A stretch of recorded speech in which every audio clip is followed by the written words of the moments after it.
Қайырлы күн достар, жағдайларыңыз қалай? Құрметті үйренушілер, біз байқасаңыздар Present Simple тақырыбын өттік, сұрақ қоюды да үйрендік, бірақ осы кезге дейінгі жалпы қателесетін бір тақырып бар. Көбіне біздің студенттер, үйренушілер қателік жіберіп жатады. Әсіресе қазақ тілді аудитория. Бүгін соған тоқталамыз. Яғни қай жерге to be-ді қою керек, қай жерге do немесе don't-ті қою керек екенін шатастырып жатады. Біз соны өтеміз қазір. Енді былай, мысалы ағылшын тілінде мысалы айтып көрейік. Мен Алматыда өмір сүремін. I live in Almaty, мен Алматыда өмір сүремін. Бірақ мен Алматыда өмір сүрмеймін деген қалай болады? I'm not live in Almaty ма, жоқ әлде I don't live in Almaty ма? Қайсысы? Сіздерге бір 5 секунд уақыт беріп көрейін, ойланып көріңіздер. Ойланып болғансаңыздар, дұрыс жауабын айтайын. I don't live in Almaty болады, Не үшін don't келді? Өйткені сөйлемде етістік бар. Live деген қимыл етістік бар. Қимыл болғандықтан сізге нені қоясыз? Don't-ті қоясыз. Ағылшын тілінде present simple-да етістік болатын болса, ол жерге to be керек емес. Ал егер етістік болмаса, сізге to be міндетті түрде керек. Енді ол қалай? Ол былай, мысалы, happy, бақытты болу, мысалы, мен бақытты емеспін деп айтып көрейік, мысалы, I'm not happy бола ма, жоқ I don't happy бола ма? Қайсысы дұрыс деп ойлайсыздар?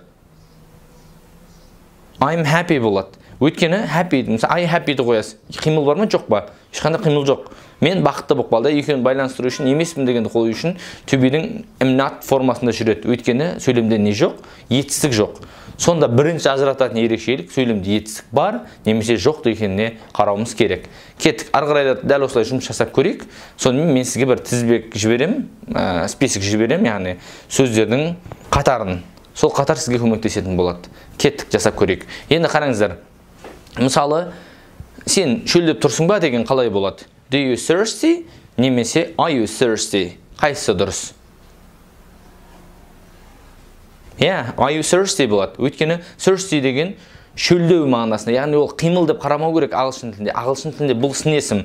Яғни шөліңкіреген, қандай деген сұраққа жауап береді. Сол үшін are you thirsty болады. Қазақ тілінде ол қимыл сияқты болуы мүмкін. Бір қызық нәрсе осы жерде анықтап алайық. Қазақ тілінде көбіне бізде қазақ тілінде мысалы айтатын болсақ, мындай бір дүние бар. Мен ауырып тұрмын дейміз. Не істейміз? Қимылға жібереміз ауырып тұрғанның өзін. Ағылшындарда ондай емес. Ағылшындарда I am ill дейді. Мен аурумын деп түсіндіреді. Яғни ол сенің күйің ғой негізі.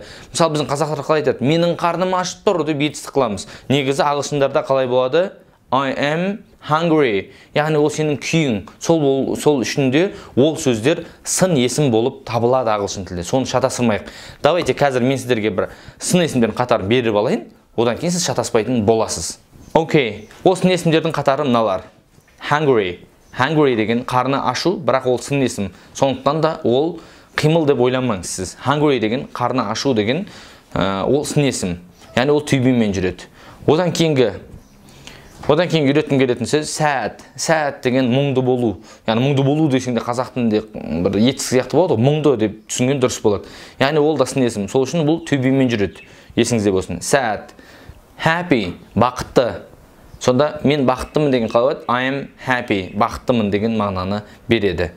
Thirsty, шөліңкіреу, шөлдеу мағынасында. Бірақ олар ағылшын тілінде сын есім болып жүреді. Сондықтан да I am thirsty деп қолданасыз. Мысалы немесе мен шөлдеп тұрған жоқпын десе I'm not thirsty. I don't thirsty болмайды. Өйткені бұл жерде қимыл жоқ. Ол ағылшын тілінде өйткені сын есім, күйді білдіріп тұр. Tired. Шаршау. Ойланып қарасаң, шаршау деген бір қимыл сияқты көрінеді ғой. Бірақ ағылшындарда ол сын есім. Tired. Шаршаңқыраған деген мағынада ғой, яғни сын есім қылып қолданады олар. Сол үшін бұл to be-мен жүреді. Tired. Angry ашулы.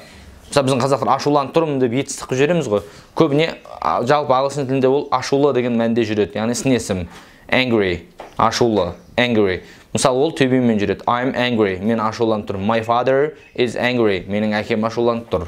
Bored деген ол іші пысу. Яғни ол да ағылшындарда сын есім болады. Сол үшін ол to be-мен жүреді. Соны естен шығармаймыз. Bored.